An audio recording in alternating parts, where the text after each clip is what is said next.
அனைவருக்கும் மாலை வணக்கம். மருத்துவத்தில் பார்த்தீங்கன்னா அலோபதியில் 2 வகை நார்மலாக உண்டு.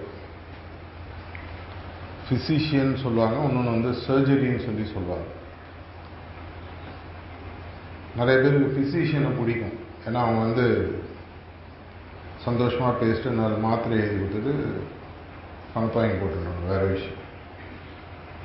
சர்ஜரினா கொஞ்சம் கஷ்டம். சர்ஜனுக்கும் கஷ்டம், பேஷண்ட்டுக்கும் கஷ்டம்.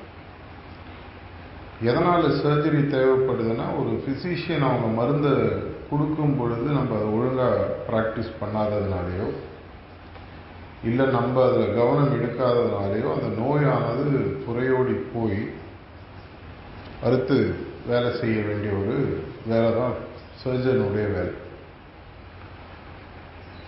கிட்டத்தட்ட என்னுடைய வேலையும் நிறைய இடங்களில் முக்கியமாக அபியாசிகளுடனும் ரிசப்டருடனும் வாலண்டியர்ஸோடும் பேசும்போது கிட்டத்தட்ட அப்படிதான் இருக்கு.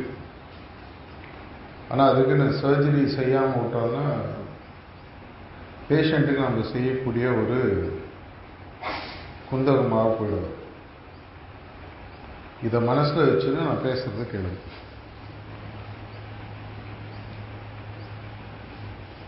நார்மலாக ரீசெண்டாக அடிக்கடி தாஜி பேசக்கூடிய பல டாக்ஸ்னுடைய சாராம்சத்தை எடுத்து பார்த்தீங்கன்னா, ஆல்மோஸ்ட் சாரதி மகராஜுடைய கடைசி 1-2 வருடங்கள் அவர் கொடுத்த ஒரு உத்வேகத்துடன் சில விஷயங்களை அவர் சொல்லிட்டு வர்றார். இதை எவ்வளோ பேர் நீங்கள் உள்வாங்கினீங்கன்றது எனக்கு தெரியலை. ஏன்னா நம்ம வசதியாக ஒன்று சொல்லுவோம், அன்றைக்கி நான் கேட்கல, யூடியூப் பார்க்கல, எனக்கு இங்கிலீஷ் தெரியாது, மாஸ்டர் இங்கிலீஷில் பேசுகிறாரு, சப்டைட்டில் கிடையாது, இது மாதிரி ஏதாவது ஒரு கதையை சொல்லிட்டு விட்டுருவோம். நம்ம எல்லாருக்குமே நார்மலாக ஒரு செலக்டிவ் அம்னீஷியா உண்டு. எது வசதியோ அதை ஞாபகம் வச்சுட்டு எது வசதி இல்லையோ அதை அப்படியே விட்டுருவோம். கிளாஸில் கூட வாத்தியார்கிட்டே நீ தானே பின்னாடி திரும்பி பார்ப்போம், ஒன்று கூப்பிடுறாரு. அது மாதிரி எல்லாரும் அப்படி இல்லை, ஆனால் நிறைய பேர் அப்படி. ஒரு மாதத்துக்கு முன்னாடி ஒரு டாக்கில் தாஜி ரொம்ப ஸ்பெசிஃபிக்காக அவர் சொன்ன விஷயம் என்ன ரொம்ப பர்சனலாக தொட்டது, பாதிச்சது. அதில் அவர் சொல்கிறாரு, வாழ்க்கையில் நீ உன்னை சுற்றி நடக்கக்கூடிய விஷயங்களை, அதன் மூலமாக நீ எடுக்கக்கூடிய முடிவுகளை பழைய மாதிரியே நீ பார்த்தன, நீ ஆன்மீகத்தில் முன்னேறலன்னு அர்த்தம். இது இங்கிலீஷில் வேறு மாதிரி சொன்னார், நான் தமிழாக்கம் நமக்கு புரிகிற மாதிரி சொல்கிறேன். If you are not looking at the same situation differently over a period of time, your consciousness is not expanding அப்படின்ற ஒரு கருத்தை சொன்னார். அதுக்கப்புறமாக தமிழ்நாட்டில் அவர் ரீசெண்டாக டூர் வரும்பொழுது 2-3 இடங்களில் ரொம்ப, ஆனால் அவருடைய குரலும் சரி, சொல்லக்கூடிய விதமும் சரி, ரொம்ப ரொம்ப ரொம்ப சாஃப்டாக சட்டிலாக இருக்கும். சாரதி மகராஜ் பார்த்தவங்களுக்கு இவர் பேசுறது நிறையா பிடிக்கும். ஆனால் உண்மையாக சொல்லணும்னா இது அதை விட இன்னும் காரம் ஜாஸ்தி. நம்ம நிறைய பேர் அதை விட்டுறோம். ஆனால் சாரதி மகராஜ் பார்த்தீங்கன்னா அப்படி கம்பீரமாக திட்டி பேசுவார், இவர் சாஃப்டாக வாழ்க்கை ருசி மாதிரி இறங்குறாரு. என்ன அவர் அடிக்கடி இப்போ ரீசெண்டாக சொல்லக்கூடிய விஷயங்கள் அப்படின்னு சொல்லி பார்த்தீங்கன்னா, எவ்வளோ நாளைக்கு இன்னும் இறந்த காலத்தில் வாழப்போகிறீர்கள், இதை வெவ்வேறு மாதிரி கேட்குறார். லெகசி திங்கிங் அப்படின்னு சொல்லி ஆங்கிலத்தில் சொல்லுவாங்க. லெகசி திங்கிங்னா ராஜா காலத்து, அந்த காலத்து எண்ணங்கள். பல முறை நான் பள்ளி மற்றும் கல்லூரி மாணவர்களுடன் பேசும்போதோ இல்லை கார்ப்பரேட் எக்ஸிக்யூட்டிவ்ஸோடு பேசும்பொழுதோ, இன்னைக்கு இருக்கக்கூடிய ஜெனரேஷன், நம்ம நிறைய பேர் நம்மளுடைய சின்ன வயசில் அது மாதிரி இருந்ததுக்கான வாய்ப்புகள் உண்டு. ஒரு ரிபல்லியஸ் திங்கிங் அப்படின்வாங்க, ஒரு போராட்ட எண்ணம். இப்படி கிடையாது, இப்படி இருக்கணும். அது கொஞ்ச நாள் கழித்து புரியோடி போய் அதை நம்ம பழைய மாதிரியே பார்ப்போம். நம்ம ஊர்லலாம் இது காலி பெருங்காய டப்பான்னு சொல்லுவோம். பெருங்காய டப்பாவில் அந்த காலத்தில் பெருங்காயம் இருந்திருக்கும். இப்போ எடுத்து பார்த்தீங்கன்னா லைட்டாக அந்த ஸ்மெல் வரும். ஆனால் இருந்ததாகவே நினச்சி அந்த டப்பா வச்சுருக்கோம். நம்மளுடைய பல எண்ணங்கள், பல பழக்க வழக்கங்கள் இன்னும் அவுடேட்டடாகவே இருக்கு. 10 வருஷம், 20 வருஷம், 30 வருஷம் முன்னால் மேனேஜ்மெண்ட்டில் ரொம்ப அழகாக இதை சொல்லுவாங்க. What brought you here will not take you there. எது உன்னை இங்கே கொண்டு வந்ததோ அது உன்னை அங்கே இட்டு செல்லாது. 1ஆம் கிளாஸ் படிக்கும்போது இருந்த திங்கிங் 2ஆம் கிளாஸில் நான் வச்சா எனக்கு 2ஆம் கிளாஸில் சொல்லக்கூடிய விஷயங்கள் புரியாது. ஆன்மீக முன்னேற்றமும் வேணும். ஆனால் என்னுடைய எண்ணங்களும், என்னுடைய செயல்பாடுகளும், என்னுடைய பழக்க வழக்கங்களும் இன்னும் இது அடிக்கடி மெட்ராஸில் சொல்கிற ஹைதரி காலத்தில் வெளியே யோசிச்சுட்டு இருக்காங்க. ஹைதரியில் இப்போ 3 வருஷம் ஆயிடுச்சு. அந்த காலத்துப்படி நீ யோசிச்சுட்டு இருக்கான் அப்படின்வாங்க. பல அபியாசிகளையும்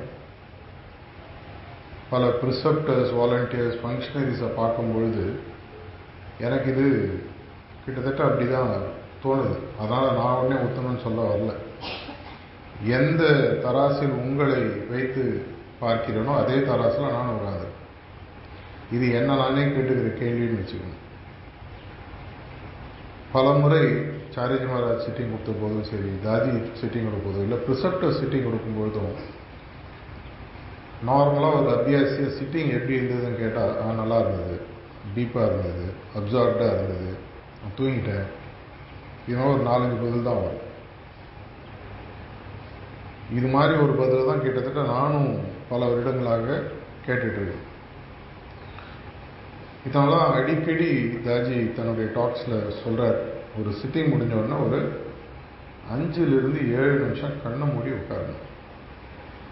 சாரிஜி மகாராஜ் பல முறை ப்ரிசெப்டர் டாக்ஸில் சொல்லியிருக்காரு, அந்த சிட்டிங்கை ரீவிசிட் பண்ணு. அந்த சிட்டிங்கில் என்ன நடந்ததுன்றது திரும்பி போய் ரீவைண்ட் பட்டன் போட்டு உள்ளே போய் பாரு. ஒவ்வொரு சிட்டிங்லேயும் பொக்கிஷங்களும் அவ்வளோ அற்புதமான கண்டிஷன்ஸும் கொடுக்கப்படுகிறது தாஜி சொல்கிறார். ஒரு மாஸ்டரால் லட்சக்கணக்கான கண்டிஷனை கொடுக்க முடியும். ஒவ்வொரு முறை கொடுக்கும் கண்டிஷன் இது வரைக்கும் உங்களுக்கு கொடுக்காததாக இருக்கும். நேற்று கூட ஃபங்க்ஷனரிஸ்க்கு ஒரு டாக் ரிலீஸ் ஆச்சு. இதில் எவ்வளோ பேர் பார்த்தீங்கன்னு தெரில. நம்மளுடைய வேலை நார்மலாக வாட்ஸ்அப்பில் யாராவது அனுப்பிச்சாங்கன்னா ஒரு தம்ஸ்அப்பை போட்டு விட்ருவோம். நம்ம கடமை அதோட ஓவர். இன்னும் நிறைய பேர் ரொம்ப ஸ்ட்ரெயிட் ஃபார்வர்ட் வந்தோன்னே அப்படி ஸ்ட்ரெயிட்டாக ஃபார்வர்ட் பண்ணிடுவோம். நம்ம வேலை அதோட முடிஞ்சு போச்சு, அதுக்கு மேலே செய்யறது இல்லை. நேற்று கொடுத்த டாக் கூட உங்களுக்கு வந்ததுன்னா கேட்டு பாருங்கள். ஃபங்க்ஷனரிஸ்ன்னு சொல்லியிருந்தாலும் எல்லா அபியாசிகளுக்கும் பொருந்தும். மாஸ்டர் கஷ்டப்பட்டு நமக்கு கொடுக்கக்கூடிய பல விஷயங்கள் நமக்கு உண்மையாகவே புரிகிறதா? சாரிஜி மகாராஜ் அடிக்கடி சொல்லக்கூடிய ஒரு வார்த்தை இங்கிலீஷில் சொல்லுவார், don't throw pearl in front of a swine அப்படின்னு சொல்லுவார். தமிழில் சொன்னோன்னா கழுதைக்கு தெரியுமா கற்பூர வாசனை. இருந்தாலும் அவங்க கொடுக்குறாங்க. எதனால்? ஒரு நம்பிக்கை. 10,000 பேர் கொடுத்தா யாராவது ஒரு 2 பேராவது புரிஞ்சுக்க மாட்டானா? நம்மளுடைய ஆன்மீக பயிற்சியானது ஹார்ட்ஃபுல்னஸ் பயிற்சி வேகமாக பரவாததற்கு பல காரணங்கள். அதில் முக்கியமான காரணம் பார்த்தீங்கன்னா இப்படி தான் கை காமிச்சிடும் ஒவ்வொருத்தரும், நான் மட்டும் இல்லை. எதனாலன்னா நம்ம எப்படி ஒரு பள்ளிக்கூடத்தை பார்த்தோமோ, நமக்கு பள்ளிக்கூடம்னு சொன்னால் நம்ம டீப்பாக இறங்கி அதுலேருந்து வெளியில் வந்த நம்மளுடைய மதம் சார்ந்த எண்ணங்கள்.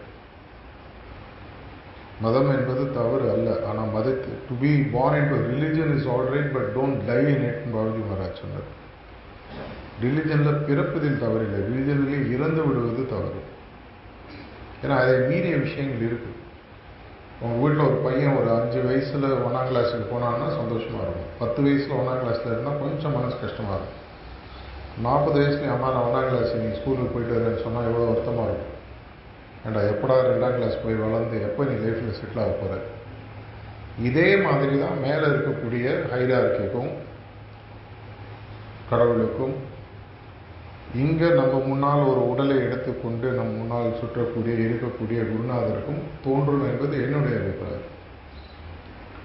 எப்போ நம்ம புரிஞ்சு போகிறோம் ஆன்மீகம் என்பது நமக்கு நிஜமாகவே தெரியுமா, இல்லை இன்னும் உடம்பு ஃபுல்லாக எண்ணெயை பூசிட்டு தண்ணியில் இறங்கி குளிக்க முடியாதுன்னு சொல்லுவாங்க, தண்ணி ஒட்டாது உடம்புல, அது மாதிரி நம்ம இருக்கோமா?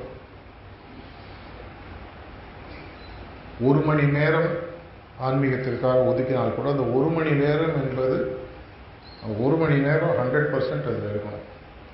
ஒரு முறை பாபி மகாராஜ் தியானம் பண்ணும்போது சார்ஜி மகாராஜ் கேட்டார், என்ன நீங்கள் 3 நிமிஷம் தான் தியானம் பண்ணுறீங்க, நீங்கள்லாம் 1 மணி நேரம் பண்ணக்கூடிய தியானத்தை அந்த 3 நிமிஷத்தில் முடிச்சிடுறேன். நான்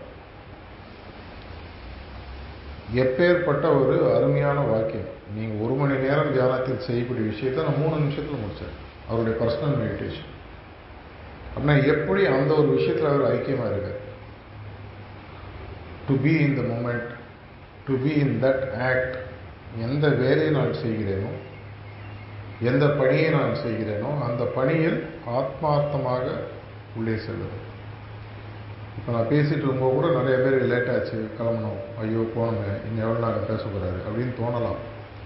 ஆனால் பேசி முடிக்கும் வரை வேறு வழியில் அநேகமாக எங்கே தான் உட்காந்தாகும். அப்படின்ற பட்சத்தில் எது பெட்ரு? எதை சொல்கிறாரோ முழுசாக வாங்கிக்கலாமா? இதன் மூலமாக என்னுடைய ஆன்மீக பயணத்தில் எனக்கு ஏதாவது பிரயோஜனம் இருக்கா? இந்த காலி பெருங்க டபான்னு சொன்னது எதற்காகனா, பல ரிசப்டர்ஸ், பல வாலண்டியர்ஸ், பல அபியாசிகள் இப்பொழுதும் ஆன்மீகத்தை கிட்டத்தட்ட பார்த்தீங்கன்னா மதம் மாதிரி தான் அணுகிறாங்க. மதத்தில் நமக்கு சின்ன வயசில் என்ன சொல்லி கொடுத்தாங்க? கடவுள்ன்றவர் வெளியில் இருக்கார், ஏதாவது பிரச்சனைனா போய் சாமி கும்பிட்டுவார். அதுக்கு ஈக்குவலாக என்ன வச்சுருக்கோம்? பிரச்சனையாக போய் மாஸ்டரை பார்த்துட்டுவார். எதுக்கு எடுத்தாலும் ஒரு ஈக்குவலண்ட் இருக்கும், பார்த்தீங்கன்னா உங்களுக்கு தெரியும்.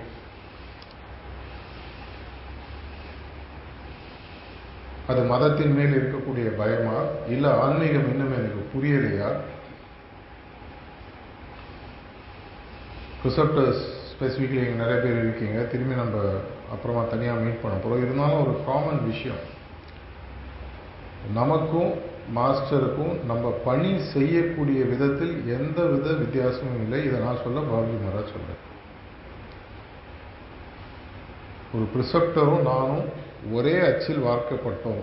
வேலையை பொறுத்தவரை எனக்கு என்னென்ன பவர் இருக்கோ அத்தனை பவரும் ஒரு ப்ரிசப்டர் இருக்குன்னு பாபுஜி மகாராஜ் அடிக்கடி சொல்கிறார்.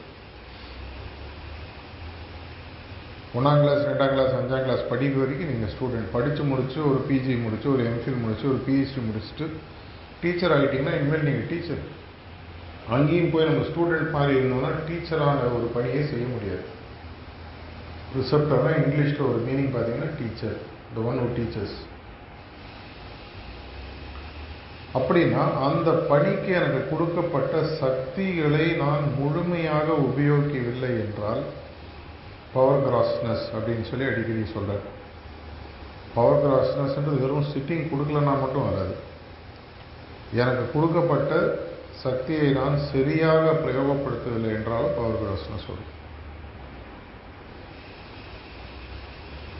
ரிசப்டர் பணி செய்யறதுக்கு நேரம் ஒதுக்குவது இல்லாமல் என்னால் சப்கான்ஷியஸாகவும் தொடர்ச்சியாக 24 மணி நேரம் வேலை செய்ய முடியும். இதை நான் சொல்ல, லாலாஜியில் ஆரம்பித்து தாஜி வரைக்கும் எல்லாரும் சொல்கிறாங்க.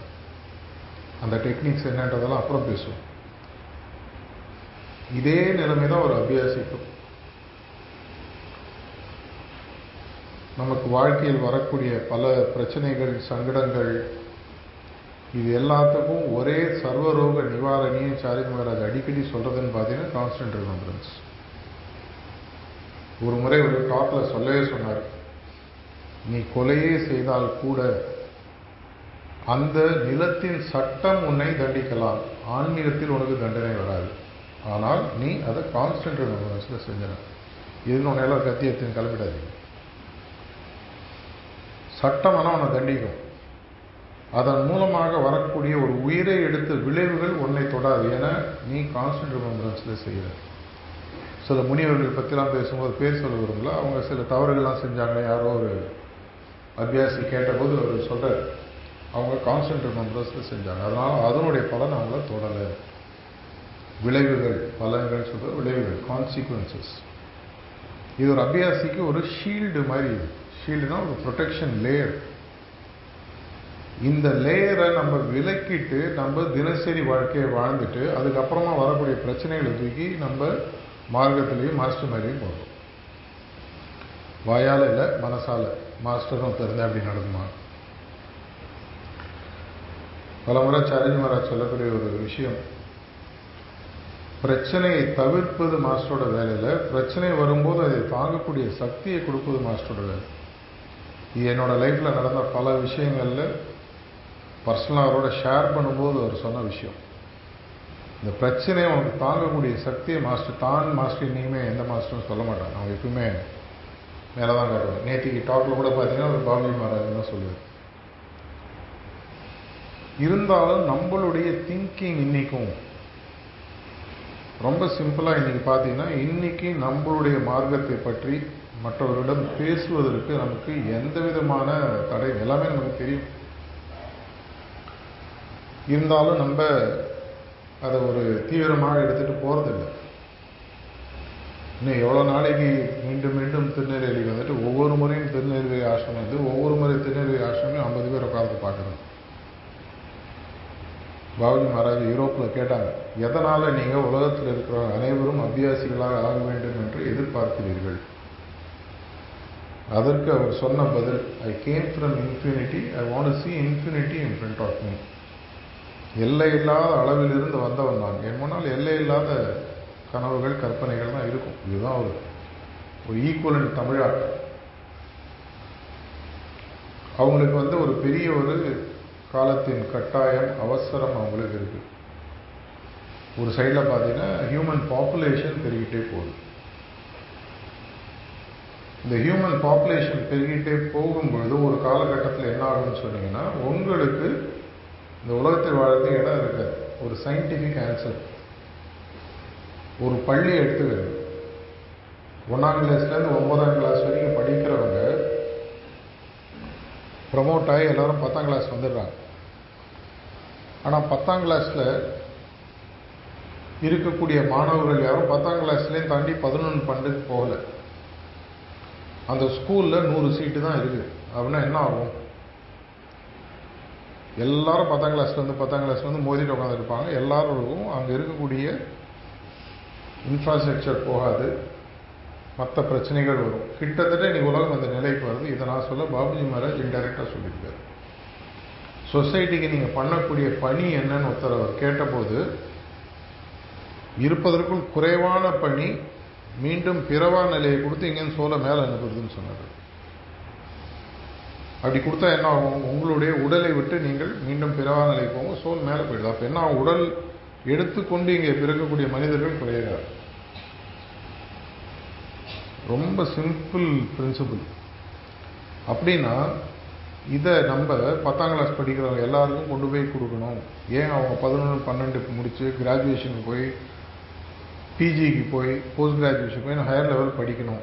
அதெல்லாம் யார் இங்கே உட்காந்துருக்குது? 10ஆம் கிளாஸ் ஸ்டூடெண்ட்ஸ். இந்த கவுண்டமணி செந்தில் ஜோக்கில் வரணும், எல்லாருமே வந்து மேலே இருக்கிறவங்க பார்த்துப்பான்னு சொன்னால் இங்கே இருக்கிறவங்க என்ன வேலை? மாஸ்டருக்கு தெரியாதா சார்? ரொம்ப அப்படியே கன்வின்ஸ் பண்ணுற மாதிரி பல ப்ரிசெப்டர்ஸ். மாஸ்டருக்கு தெரியாதா? அவர் பார்த்துக்க மாட்டாரா? அவரே பார்த்துக்கிறாரு. அப்போ உனக்கு என்ன வேலை?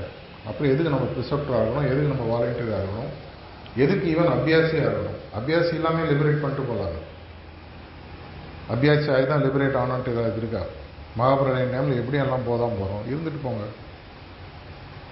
இது நமக்கு இன்னும் புரியவே இல்லை. ஏன்னா நம்மளுடைய பயிற்சி இன்னும் எப்படி ஆன்மீக பயிற்சி இருக்க வேண்டுமோ, எப்படி ஹார்ட்ஃபுல்னஸ் பயிற்சி இருக்கணுமோ அதன்படி நாம் இன்னும் செய்யவில்லை. சாரஜி மகாராஜ் அடிக்கடி சொல்லக்கூடிய விஷயம், பல அபியாசிகள் புக்கிஷாக இருக்காங்க, மெக்கானிக்கலாக இருக்காங்க. காத்தால எழுந்ததில் நைட்டு வரைக்கும் கன்னாக எல்லாம் செய்வாங்க, குறையே சொல்ல முடியாது. லேடிஸுக்கு தெரியும், வீட்டுக்காரர் எல்லா வேலையும் செய்வார், ஆனால் ஏதோ மிஸ்ஸிங், ஒரு அன்பு இல்லை சொல்லுவீங்களா?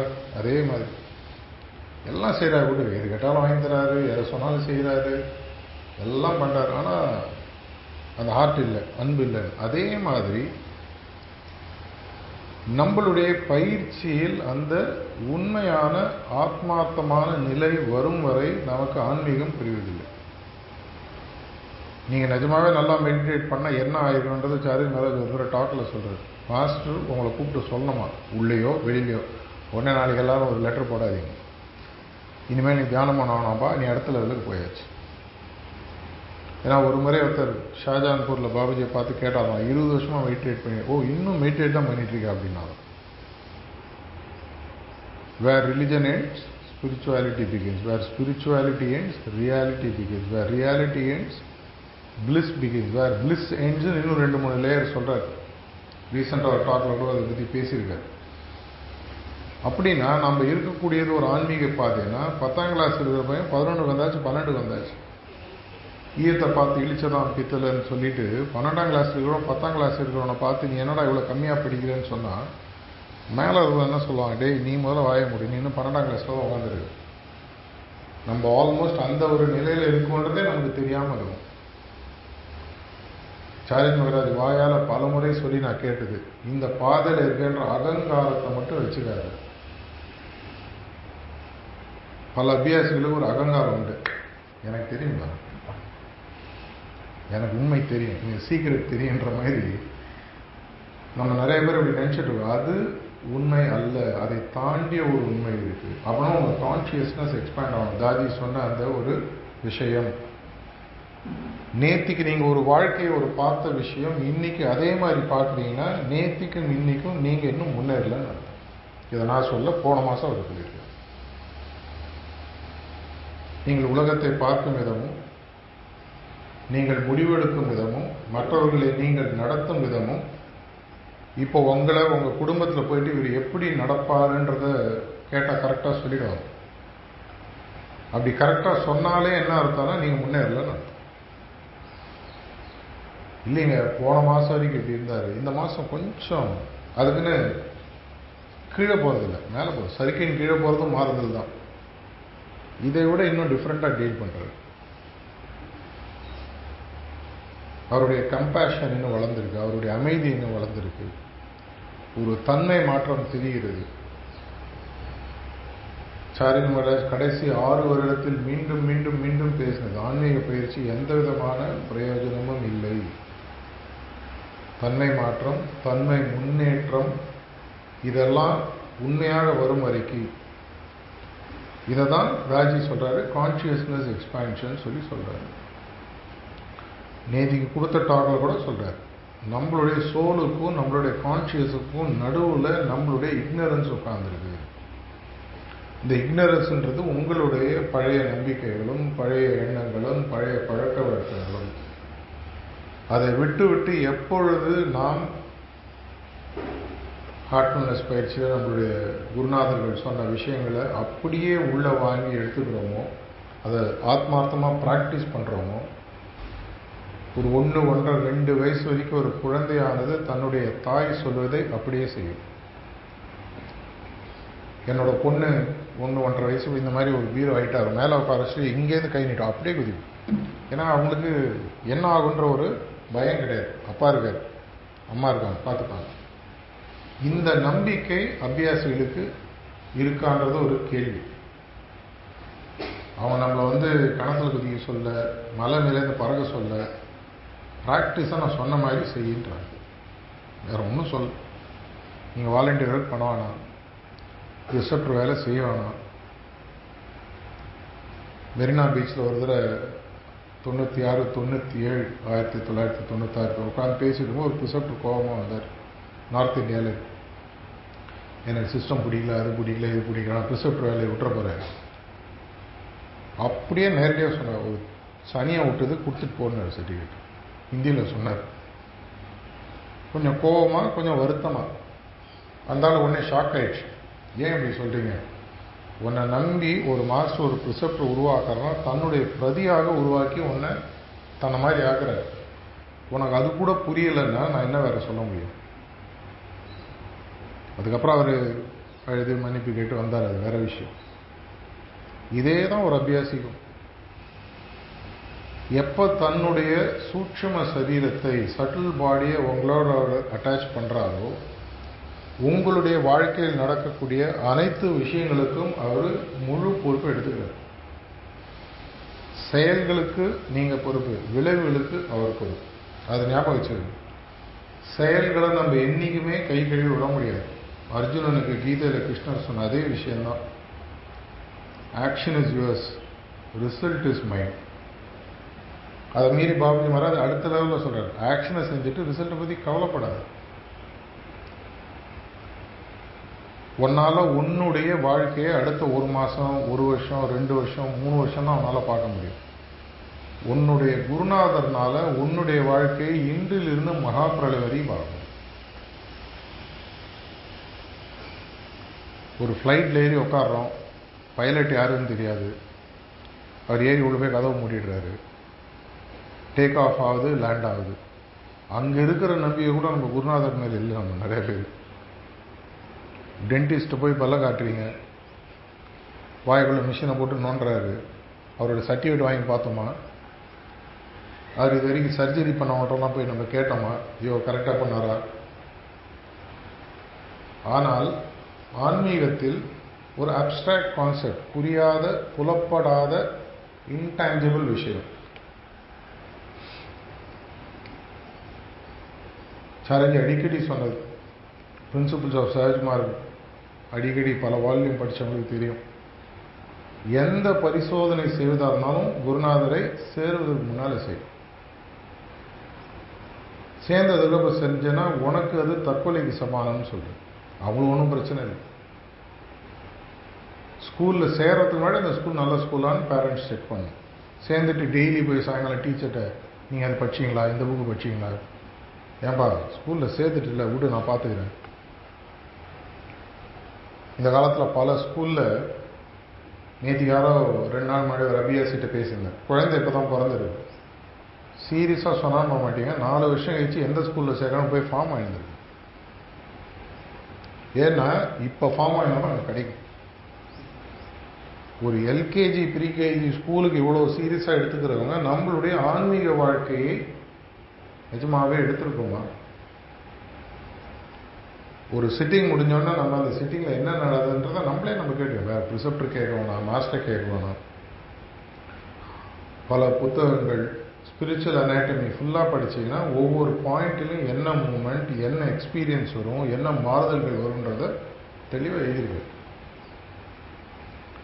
ஸ்பிரிச்சுவல் அனாட்டமி நீங்கள் ஃபுல்லாக படிச்சிங்கன்னா உங்களுடைய ஆன்மீக முன்னேற்றம் பற்றிய எந்த கேள்விகளையும் நீங்கள் ப்ரிசெப்டர்கிட்ட கேட்கவே வேண்டாம். உங்களுக்கு வர எக்ஸ்பீரியன்ஸை வச்சு, உங்களுக்கு வர ரெவலேஷன்ஸை வச்சு என்ன பாயிண்ட்ன்றது அதுலேயே உங்களுக்கு தெரியும். வேலிடேட் பண்ணனா இன்னும் 2-3 தடவை வெயிட் பண்ணிங்கன்னா அந்த எக்ஸ்பீரியன்ஸ் ரிப்பீட் ஆச்சுன்னா இதுதான்றது எனக்கு தெரியும். 1வது புள்ளியில் என்ன தன்மை, 2வது புள்ளி என்ன தன்மை, 3வது புள்ளி என்ன தன்மை, எப்போ கிளாரிட்டி வரும், ஒவ்வொன்றா வருது. 3வது வரும்போது கிளாரிட்டி இம்ப்ரூவ் ஆகும் லைஃப்பில். ஒவ்வொன்றா உங்களுக்கு ஹார்ட் ரீஜனை தாண்டும் போது, மைண்ட் ரீஜன் போகும்போது, அதுக்கு மேலே பிரபன்ன பிரபு எந்த ரீஜன் எப்படி போனாலும் ஒவ்வொரு இடத்தின் இருக்கக்கூடிய தன்மைகள் எப்படி இருக்கணும் அந்த புக்கில் எழுதி வச்சிருக்கு. அதை விஷுவல் திங்கிங் ஆசைப்பட்டு இப்படி இருக்கலாமோன்னு புக்கை படிக்காமல் புக்கை நீங்கள் தெளிவாக படிச்சீங்கனாலே உங்களுக்கு உங்களுடைய முன்னேற்றம் தெளிவாக. எவ்வளோ பேர் ஸ்பிரிச்சுவல் அனாட்டமி படிச்சிருக்கோம், உடனே பதில் ரசாயன தமிழில் வரணும். தமிழை வரலன்னா என்ன, இங்கிலீஷ் தெரிஞ்சவங்களோட உட்காந்து படிக்க சொல்லி அர்த்தத்தை உங்களுக்கு சொல்ல சொல்லுங்கள். ஆஃப்டர் ஆல் இன்றைக்கும் இங்கிலீஷ் படத்தை சப்டைட்டில் தமிழில் போட்டு பார்க்குற ஆள் தான் நம்மலாம். யாரோ ஒருத்தர் படித்து சொல்ல சொல்லுங்கள், தப்பு இல்லை. புத்தகம் வாசிக்கும் குழுக்கள் உருவாக்குங்க, இந்த மாதிரி விஷயங்களை ஷேர் பண்ணுங்கள்.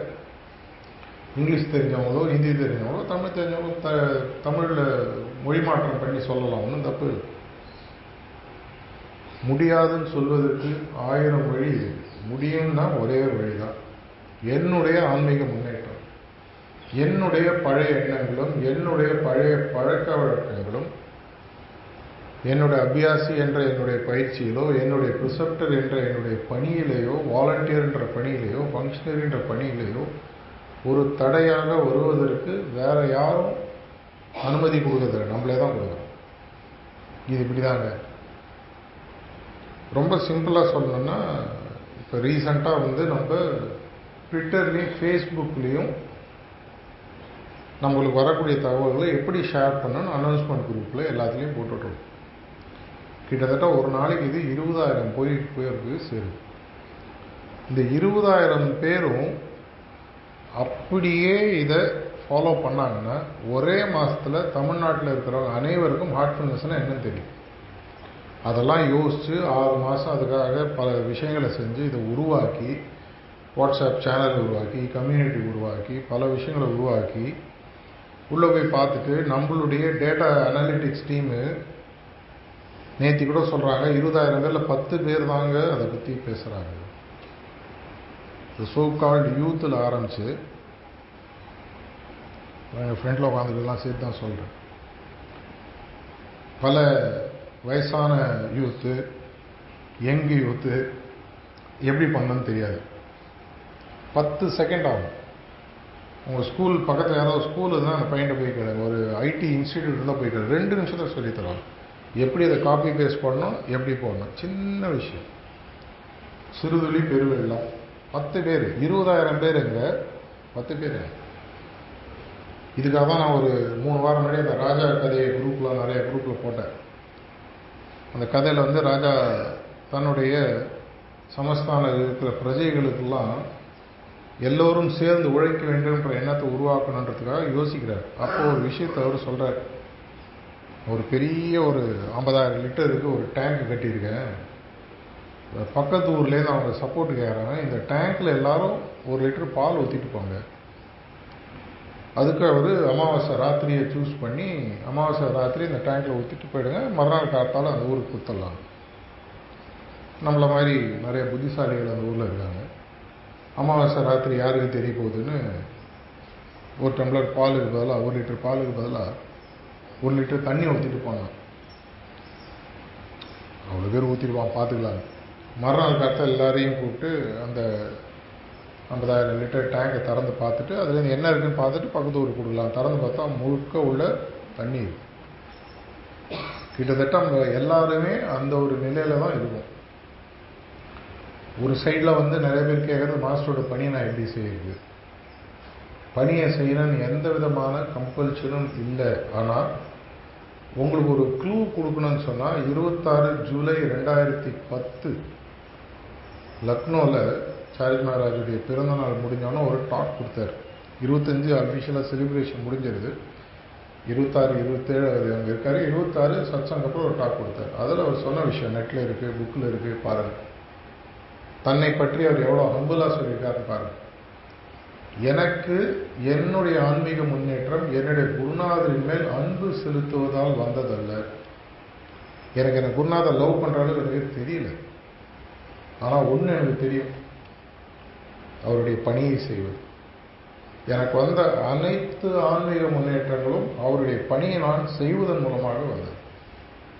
பணியின் மூலமாக அன்பு வளர்ந்தது, அன்பின் மூலமாக அவருக்கு கிடைச்சது. அவர் தான் பாபுஜியோட சக்சஸர், மாஸ்டர், எல்லாருக்கும் தெரியும். இருந்தாலும் அவர் சொல்கிறார், ஏன்னா அன்பு செலுத்துவதுன்றது இதயம் சார்ந்த ஒரு விஷயம். அதுவும் நல்ல வழி தான். ஆனால் எவ்வளோ பேருக்கு அது மாதிரி ஒரு ஆண்டாள் மாதிரியோ, ஒரு ராதை மாதிரியோ, ஒரு மீரா மாதிரியோ, இல்லை ஒரு கண்ணப்ப நாயனார் மாதிரி எவ்வளோ பேரால் வர முடியும்? ஆனால் இந்த ரூட் ஈஸி.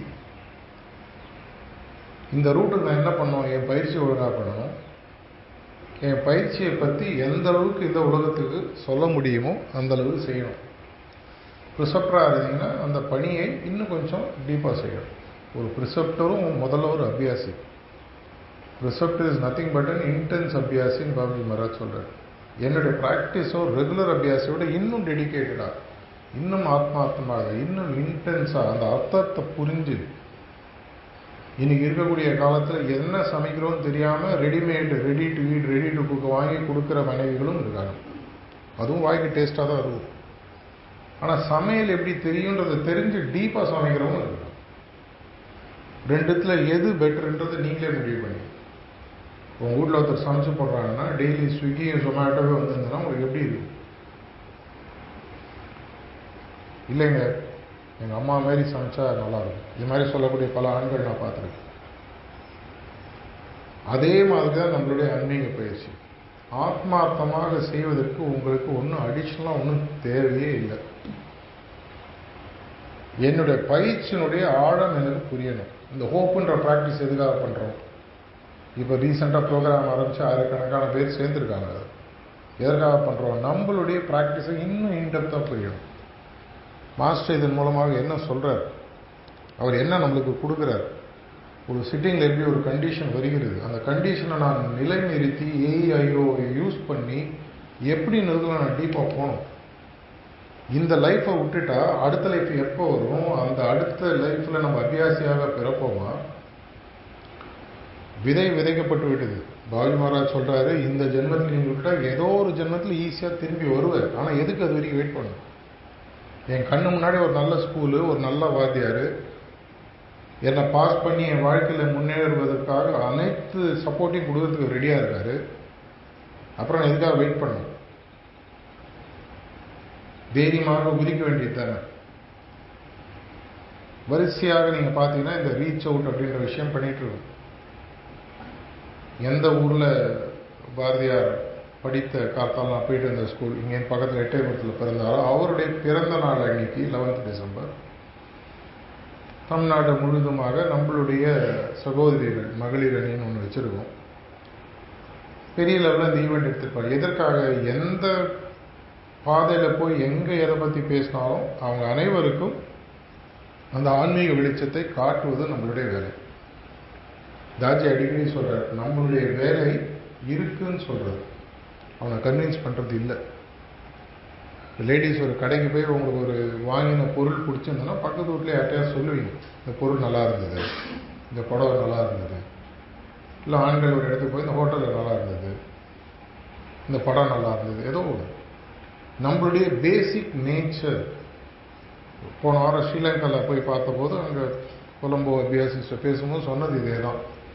நம்ம அனைவருக்கும் பழைய திங்கிங். நம்ம சொன்னால் யாராவது கேட்பாங்க, நம்மளால் சொல்ல முடியுமா, எனக்கு அதற்கு தேவையான திறமைகள் இருக்கா?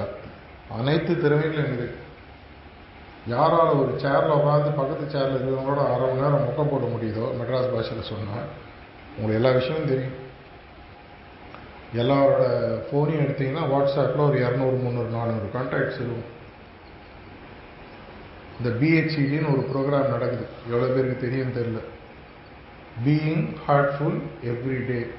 அதை இப்போ தமிழாக்கம் பண்ணி இப்போ தமிழில் அநேகமாக டிசம்பர்லேருந்தோ இல்லை ஜான்வரிலேருந்தோ அதை லான்ச் பண்ண போகிறோம். ஏன்னா இங்கிலீஷில் போன ஜான்வரி ஆரம்பிச்சது, இங்கே ஜான்வரியில். இதன் மூலமாக என்ன நடக்கும்? இன்னும் தமிழில் இன்னும் நிறைய பேருக்கு போய் சேரணும், நிறைய பேருக்கு ஈஸியாக புரியணும். பிஹெச்இடி ஒரு சிம்பிளான குறிக்கோள். டெய்லி ஒருத்தருக்கு அவங்க வாட்ஸ்அப்பில் அவங்க கொடுக்குற மெசேஜை காப்பி பேஸ்ட் பண்ணி அனுப்புங்க, அவ்வளோதான். மார்க்கெட்டிங்கில் சொல்லுவாங்க 7 டச் பாயிண்ட்ஸ்னு வாங்க. ஒரு ஆளுக்கு குறுகிய காலகட்டத்தில் 7 முறை ஒரு விஷயத்த சொன்னீங்கன்னா அவங்க மைண்ட் அந்த விஷயம் இருக்கு. ஒரு 20 நாள் கணக்கு வச்சுன்னா 3 நாளைக்கு ஒரு முறை 7 முறை ஒரு நபருக்கு ஹார்ட்ஃபுல்னஸை பற்றி டிஃப்ரெண்ட்டாக, அதையே அனுப்பாது, டிஃப்ரெண்ட்டாக நான் தியானம் செய்கிறேன், எனக்கு பிடிச்சிருக்கு, உங்களுக்கு ஒரு விஷயத்தை பற்றி சொல்லணும், இதை கொஞ்சம் பாருங்கள். மிஞ்சி போனால் என்ன பண்ணுவாங்க, 3 வாரம் கழிச்சு உங்களை பிளாக் பண்ணுவாங்க, அவ்வளோதானே. அதுக்கு மேலே ஒன்றும் நடக்காதில்ல. ஆனால் உங்களுடைய பணியை நீங்கள் சான்ஸ்கிரிட்டில் சொல்கிற மாதிரி சத்தியம் புரியா பிரியம் புரியாதுன்னு உண்மையை சொல்லு, மனசு நோகாமல் சொல்லு. என் கூட பிறந்தவர்களுக்கும் என்னுடைய நண்பர்களுக்கும் என்னுடைய சகோதர சகோதரிகளுக்கும் என்னுடைய உற்றார் உறவினர்களுக்கும் இந்த ஆன்மீக பலன் போய் சேருவதற்கு கூட நான் ரிஸ்க் எடுக்கலைன்னா இந்த அபியாசியாக இருக்கேன்னு சொல்கிறதுல என்ன பிரயோஜனம் இல்லைங்க. அத்தனை கான்டாக்ட்ஸ் எக்ஸாஸ்ட் பண்ணிட்டாங்க, அத்தனை பேர் என்னை கழுவி ஊற்றி பிளாக் பண்ணிட்டான். சந்தோஷம், நிம்மதியாக இருக்கலைங்க. நாளைக்கு உங்களை யாரும் திரும்பி கேட்க மாட்டாங்கல்ல. கேட்டால் நீங்கள் நீ தானே பிளாக் பண்ண, அன்பிளாக் பண்ணி நான் சொன்னது சரி, நீ சொல்கிறது நான் சரி. ஜோக்கு சொல்கிறேன். நம்மளுடைய பணி அவ்வளோ இன்ட்ரெஸ்டிங், அவ்வளோ ஈஸி, ரொம்ப ரொம்ப ரொம்ப ஈஸியான விஷயம். டெக்னாலஜி கையிலே இருக்குது. பிள்ளையார் மாதிரி உலகம் ஃபுல்லாக முருகர் மாதிரி சுத்தவாங்க. உட்காந்து இந்த பொட்டியை வச்சுன்னு என்ன வேணால் பண்ணும். இனி இந்த பொட்டியில் இருக்கக்கூடிய பவர் 40 வருஷம் முன்னாடி சூப்பர் கம்ப்யூட்டரில் கூட கிடையாது. 256 GB மினிமம், 1 TB மேக்ஸிமம், இதில் வர ப்ராசஸர்லாம் 10 வருஷத்துக்கு முன்னாடி டெஸ்க்டாப்பில் வந்த ப்ராசஸரோட ஃபாஸ்டானது. அனைத்து விஷயங்களும் கையில் இருக்குது. ட்விட்டர் இருக்குது, லிங்க்டின் இருக்குது, ஃபேஸ்புக்கு, யூடியூப்பு, ஸ்னாப்சாட்டு, உங்களுக்கு என்ன வேணுமோ, இன்ஸ்டாகிராம், எதாவது எல்லாம் இருக்குது. எல்லாத்தையும் உலகமே உட்காந்துருக்கு. இதற்கு கண்டென்ட்டும் எல்லாம் ஃப்ரீயாக கொடுக்குறாங்க. இதோட என்ன வேலை வரும் இல்லைங்க? நான் போய் படுத்துக்கிறேன், லைட்டாக வாய் திறந்து வாய்க்குள்ளே போட்டிங்கன்னா நல்லாயிருக்கும். எங்கள் ஃபோனை நான் கொடுத்துட்றாங்க எங்கள் ப்ரிசெப்டர்கிட்ட. அவரை பண்ணிட்டு ஃபோனை திருப்பி கொடுத்துட்டு சொல்லுங்கள் சாயங்காலம். இந்த டீலிங் நல்லா இருக்கா? நெக்ஸ்ட்டு அதுதான் பண்ணணும்னு நினைக்கிறேன். எல்லா ஃபோனும் காத்தால் ப்ரிசெப்டர்கிட்ட கொடுத்துருங்க. உங்கள் ஃபோன்லேருந்து ஒரு போஸ்ட் பண்ணிட்டு சாயங்காலம் ஃபோனை திருப்பி கொடுத்துருங்க. இது பரவாயில்லையா? பண்ணலாமா ஒரு வாரம்? அதுவும் பதில் இல்லை. நல்லா இருக்குது இந்த டீலிங். அதே மாதிரி என்ன பண்ணுவாங்க, ப்ரிசெப்டர்லாம் அவங்க ஃபோனை சிசிகிட்ட கொடுத்துருவாங்க. சிசியில் அவங்க ஃபோனை இசட்சிட்ட கொடுத்துருவாங்க. இசட்சியில் ஃபோனை ஆர்எஃப்ட்ட கொடுத்துருவாங்க. எனக்கு டெய்லி ஒரு 20,000 ஃபோன் வரும். எல்லாத்தையும் நான் மெசேஜை போட்டுட்டு ஒரு கால் சென்டர் மாதிரி ரன் பண்ணிட்டு எல்லோரும் ஃபோன் திருப்பி கொடுத்துருவோம். இது பரவாயில்ல. இல்லை உங்கள் லாகின் ஐடி பாஸ்வேர்டெலாம் கொடுத்துருது. அது இன்னும் ஈஸி இல்லை. ஒரு எக்ஸலை போட்டு நம்ம யூத்லாம் பயங்கரமாக வேலை செய்யக்கூடிய யூத் நம்பிடாதீங்க. இதனால சொல்கிறேன், எல்லாருக்கும் அந்த வேலையை கொடுத்து எல்லாம் லாகின் பண்ணுங்கப்பா, இதுதான் இவங்க லாகின் பாஸ்வேர்டு, அதில் போய் இதை போட்டுட்டு நீ வெளியில் வந்து. எதனால் சொல்கிறேன்னா, இது ஒரு சந்தோஷமான விஷயம். மனிதனுடைய நேச்சர் ஒரு நல்ல விஷயம் நமக்கு நடந்தால் 4 பேர்கிட்ட சொல்கிறது. அதே தான் கெட்டது. உங்களுக்கு உண்மையாகவே இந்த பயிற்சி பிடிச்சிருக்குன்னா தான் நம்ம இன்னொருத்தட்ட போய் சொல்ல முடியும். இந்த பயிற்சி பிடிச்சிருக்குன்னா எப்போ சொல்லுவோம்? அந்த பயிற்சியெல்லாம் என்ஜாய் பண்ணிடுங்க. இது இல்லாமல் என்னால் வாழ முடியாது. எப்படி பாபுஜி மகாராஜ் லாலாஜி மகாராஜ்கிட்ட சொன்னாரோ, இந்த சென்ட்ரல் ரீஜன் ரொம்ப போர் அடிக்குதுன்னாரோ, அதுக்கு லாலாஜி சொன்னாராம், எடுத்துட்டோமான்னு கேட்டாராம். ஐயோ எடுத்துடாதீங்க. அப்புறம் சொல்கிறார், எது இருக்கும்போது அதனோட அருமை தெரியாதோ, எதை எடுத்தால் நான் இறந்து விடுவேனோ அப்பேற்பட்ட கண்டிஷன் நம்ம மாஸ்டர் கொடுக்குறாரு. இதனால் நமக்கு தெரியதில்லை. ஆனால் நம்மளோட பாபுஜியே அந்த கஷ்டப்பட்டுருக்காரு. நம்மளுக்கு கொஞ்சம் வசதி சார், பாபுஜியே கஷ்டப்பட்டுருக்காரு, எனக்கு கொஞ்ச நாள் டைம் கொடுங்க. பழைய எண்ணங்களையும் பழைய போக்குகளையும் எடுத்து வெளியே வைத்துவிட்டு இருப்பது ஒரு உயிர். பாலிடிக்ஸில் எல்லாரும் சொல்றது, உடல் மண்ணுக்கு உயிர் அந்த கட்சிக்கு, உடல் மண்ணுக்கு உயிர் அந்த தலைவருக்கு. அதெல்லாம் நீங்கள் ஒன்றும் பண்ணணும். ஒரு தடவை மனப்பாக்கத்தில் அது சொல்லிட்டு அதோட நான் முடிச்சுக்கிறேன். ஒரு தடவை சாரஞ்சி மகாராஜோட ஒரு பையன் வேகமாக ஓடி அந்த காலில் இருந்து அழுதான். என்னடா அப்படின்னு. மாஸ்டர் உங்களுக்கு தான் நான் உயிரையே கொடுப்பேன். இப்படி பார்த்தார், நீ உயிரோடு இருக்கும்போதே பிரயோஜனம், உயிரை கொடுத்து என்ன பண்ண போகிற அப்படின்னு. அது எனக்கு முதல்ல புரியலை. கொஞ்ச நேரம் ஆச்சு புரியறது. அவனே ஆக்சுவலாக அவர் திட்டலை, அவனுக்கு உண்மையை சொல்கிறார். இருக்கும்போது நீ உபயோகமாக உனக்கு இல்லாமல் உலகத்துக்கு உபயோகமாக உயிரை கொடுத்து என்ன பண்ண போகிற? மாஸ்டருக்காக தீ குடிப்பேன், மாஸ்டருக்காக ரத்தத்துக்கு கொடுப்பேன். இதை மாதிரி வசனம்லாம் பேசுகிறத விட்டுட்டு, பள்ளியும் கரெக்டாக விட்டுட்டு பாருங்க, இதெல்லாம் வசனத்தை பேசுகிறத விட்டுட்டு 10 நிமிஷம் 15 நிமிஷம் மேஜிக் ஆஃப் பட்டன், அவ்வளோதான் அபியாசிகளுக்கு. ப்ரிசெப்டருக்கு கொஞ்சம் வேலை ஜாஸ்தி. ப்ரிசெப்டர் பணியை ரொம்ப ஈஸி பண்ணிட்டோம். ரோஸ்டர் போயிட்டு பல விஷயங்கள் செஞ்சாச்சு. ப்ரிசெப்டர் மீட்டிங்கில் பேசுவோம். எல்லா பழைய குப்பைகளையும் ஒதுக்கி வச்சுட்டு, போகி அன்னைக்கு சொல்கிற மாதிரி பழையன கழிதலும் புதியன புகுதலும். இன்றிலிருந்தாவது நம்ம ஹார்ட்ஃபுல்னஸ் பயிற்சியை, நம்ம ஹார்ட்ஃபுல்னஸ் பயிற்சி எப்படி பண்ணணும் அதன்படி பார்ப்போம். அதை பார்ப்பதற்கு வரக்கூடிய தடைகள் எது எது இருக்கோ அதை போய் ப்ரிசெப்டர்கிட்ட நீங்கள் அபியாசம் தான் ப்ரிசெப்டர்கிட்ட கிளாரிஃபை பண்ணுங்க. ப்ரிசெப்டருக்கு அந்த கடமை இருக்குது. அவங்களுக்கு அவங்க வச்சுனே சொல்கிறேன். உங்களுக்கு ஒரு டவுட்டு, அதுக்குன்னு பர்சனல் லைஃப்பில் வர டவுட்லாம் கேட்காது. ஆன்மீகம் சம்மந்தப்பட்ட டவுட்ஸ் எதுவாக இருந்தாலும் புத்தகங்கள் இருக்குது. அதை சொல்வதற்கு ப்ரிசெப்டர் இருக்காங்க. ப்ரிசெப்டருக்கு தெரியலன்னா சிசிஐ கேளுங்க. ஒன்றுமே இல்லைன்னா கட்சி நான் இருக்கேன், எனக்கு தெரியல அவர் போய் கேட்குறேன். எல்லாத்தையும் செய்கிறது தான் நம்ம இருக்கோம். உங்களுடைய இந்த ஆன்மீக பயணமானது டெய்லி என்ஜாய் பண்ணக்கூட ஒரு விஷயமா இருக்கும். Joy attracts grace. காஜி அடிக்கடி சொல்லக்கூடிய விஷயம். கிரேஸ்ன்றது பிராணாவதியோட தாண்டி ஒரு விஷயம், அடிக்கடி வராது. Joy attracts grace. சந்தோஷமாக, குதூகலமாக, மகிழ்ச்சியாக இருக்கணும். தொங்க போட்டு ஐயோ சச்சம் கூப்பிட்டாங்களே, ஐயோ வர சொல்கிறாங்களே, பயத்தினால் எதையும் செய்ய வேணும். இதை நீங்கள் செய்ய செய்ய செய்ய இதற்கு என்னென்ன வேணுமோ சப்போர்ட் பண்ணுறதுக்கு தான் நாங்கள் இருக்கோம். பழசை ஒதுக்கிட்டு இன்னும் வேகமாக அவருடைய பணியில் இன்னும் தீவிரமாக ஈடுபட்டு 2040 உலகத்தில் இருப்பவர்கள் அனைவருக்கும் ஆன்மீகம் போய் சேரணும் அப்படின்ட்டு ரீசெண்டாக 2 மாதம் முன்னாடி ஒரு டாக்ல தாஜி சொல்லி, I want every one to become spiritual in this world before 2040. அதுக்கு நான் அவ்வளோ நாள் வெயிட் பண்ணுவானோ, அதை சீக்கிரமே செய்யணுன்ற ஒரு பிரார்த்தனையுடன் முடித்துக் கொள்கிறேன். நன்றி, வணக்கம்.